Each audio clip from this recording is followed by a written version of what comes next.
পৃথিবীতে আমরা সকলেই এক অদৃশ্য শক্তির প্রভাবে জীবনযাপন করি। এটি হলো মাধ্যাকর্ষণ।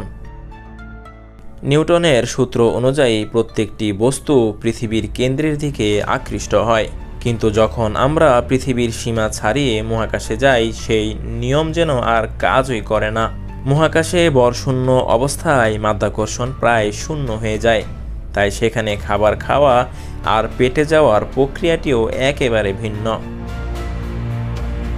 মহাকাশ যাত্রীরা কিভাবে খাবার গ্রহণ করেন? পৃথিবীতে যেখানে একটি খাবার চামচ ভরাট করে মুখে তোলা যায়, সেখানে মহাকাশে খাবারের কণাগুলো বাতাসে ভাসতে থাকে। তাই বিশেষ পদ্ধতিতে খাবার প্রস্তুত করা হয়।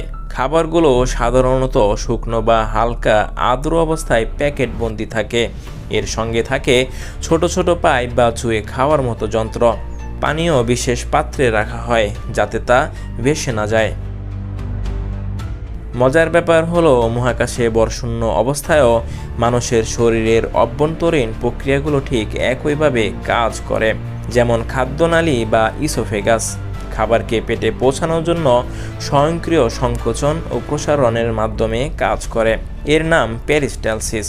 তাই মহাকাশে খাবার খাওয়া গেলেও তা ঠিকই পেটে গিয়ে হজম হয়। তবে খাবার চিবানো থেকে শুরু করে পানীয় খাওয়া পর্যন্ত প্রতিটি ধাপে বিশেষ সরঞ্জাম ও সাবধানতার প্রয়োজন হয়।